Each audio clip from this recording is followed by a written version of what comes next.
All right, let's go. This Week in Golf podcast. And this weekend, the Wells Fargo just wrapped up. And that was an elevated event, a full field event, minus Scheffler and John Rahm, but otherwise a full field. And last week's podcast, I was pulling for some some unknown name to come out of the blue and win this thing. And sure enough, it happened. It was Wyndham Clark. And I had said, come on, Bo Hostler, and he was kind of in there. But interestingly, Bo Hostler and Wyndham Clark were partners, I think, 2 weeks ago at the team event in the Zurich Classic in Louisiana, in New Orleans. And so they won that event. So, or no, excuse me, they did not win that event, but they did very well. I think they got third. So, anyways, Bo didn't win, but Wyndham Clark sure did. And obviously, he's been playing good the last few weeks. And so let's go through it. Wyndham Clark, he ends up winning by 4 strokes total, 19 under par. And then going into Sunday, he had a 2-stroke lead, but he bogeyed a few holes, and Xander Schauffele put some pressure on him. And Xander was actually ahead after 7 holes. And then Wyndham goes on to birdie the 8th hole and I think 3 out of the next 7.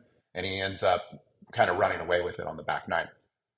So congratulations to him, especially for the comeback win, or at least the adversity. We'll give him the adversity of the win. And he gets $3.6 million. And it's what I'm calling a life-changing win, right? Your first PGA Tour win. And with that, he gets an automatic qualifier to the US Open, the British Open. He'll get to play in the PGA Championship in 2 weeks. The Masters, the Hawaii Sentry Tournament of Champions, all of the designated events for next year for 2024. And so that's just some of them, right?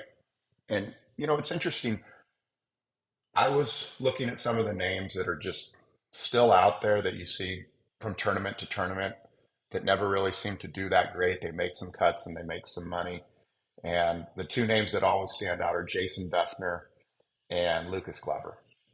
Particularly Lucas Glover because he won the US Open. And so he got the 10-year exemption and he gets invited back to a lot of tournaments. And so when I say life-changing, these guys, when they win a tournament, now they get to go to all the other tournaments for at least a year. So, I don't know if they play in 40 tournaments, if they make 20 cuts and, get a few top 10 finishes, maybe a top 5, and then a bunch of top 20 or 30s, they're going to make like $3 or $4 million, right? So obviously it's a life-changing event and you could, continue to catapult that. So congratulations to Wyndham Clark. And I was listening to PGA Tour radio when I was driving home on Sunday, and I don't know what player, it might have been Tyrrell Hatton, but I don't know who it was they were interviewing, and they were talking about Wyndham Clark and the win. And the player said, we've been looking at this guy, and he's one of the best guys out here, just has never won. And the way we see him is not how he sees himself. Paraphrasing, but that's basically what he said. The way we see him, he's not seeing himself. And now maybe that he's gotten this win, he'll see himself differently. And that statement or quote or the way it was explained, it really resonated with me, and it'll probably resonate with the people that are listening and you, because, how do you see yourself as a golfer? I see myself as the scorecard is, an 8 handicap. I'm always shooting anywhere from 80 to 88, breaking 70 every now and then. But when other people say me or they introduce me that have played with me before, they go, oh, he's a really good golfer, and I just don't see myself that way. So maybe that is the issue I'm having with trying to break through to get to more rounds in the 70s. And maybe you have a similar problem. So that's that. The other feel-good story that came out of the Wells Fargo, and it's really been kind of, I think, a season-long feel-good story, is Rickie Fowler. And the numbers don't lie, okay? Let's see. I'm just going to check this out. The highest rank he had in the world was 148. And that was in September of 2022. So about 6 months ago. He's almost the 150th ranked player in the world. And with his finish, he's finished inside the top 20. He might have been in the top 10 this week at the Wells Fargo, but now he's in the top 50 overall with that. And in 8 of his last 9 starts, he's finished inside the top 20. So new coach, new dedication to the game, rededication to the game, I should say. And now he's in the top 50. So he is going to be at the US Open. I think he should be at the PGA Championship and the British Open too. It's not quite official, but if he holds that ranking, then he'll get into all 3. So that is that. Let's talk about this week. This week is the Byron Nelson in McKinney, Texas. It's at a TPC course.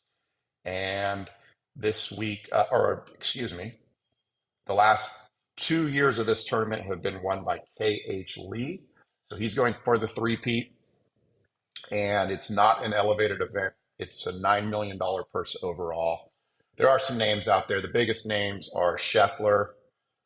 Spieth was supposed to play, but he is now injured. I haven't checked. I just saw that he's out, so I don't know the extent of that injury. Tom Kim, Tyrrell Hatton, Hideki Matsuyama, and Tom Hoge are the biggest names that'll be out there. The other interesting thing of note is at the TPC, they are making a stadium hole on the 17th hole, a par 3. Here we go again. I mean, I think we're going to start seeing this all over the place, right? We got the waste management. LIV did it in Australia. This one's now, they're doing one in McKinney, Texas.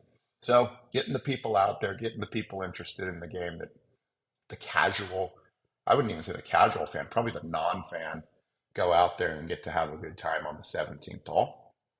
So that's this week at the Byron Nelson.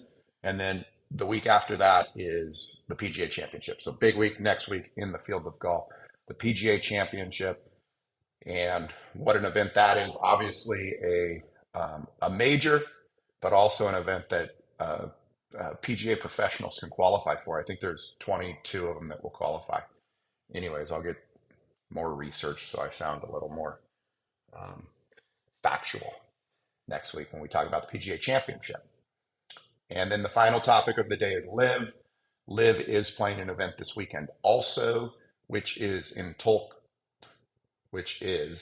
Tulsa, Oklahoma at Cedar Ridge Country Club. Don't know anything about it. We'll see how these LIV events are interesting because some of the courses they pick aren't like, I don't know, they just don't look like good on television. I'm sure they're great courses, don't get me wrong, but like just the way they film them and everything. So who knows? Never been to Cedar Ridge Country Club. I'm sure it's a great place. And I'd love to play it sometime. If you're a member, give me an invite. Anyways, that is the This Week in Golf podcast. Hey, it's Jeremy Callahan, and thanks for listening to This Week in Golf. Make sure and hit subscribe so you can get all the latest news and analysis from Golf BPM.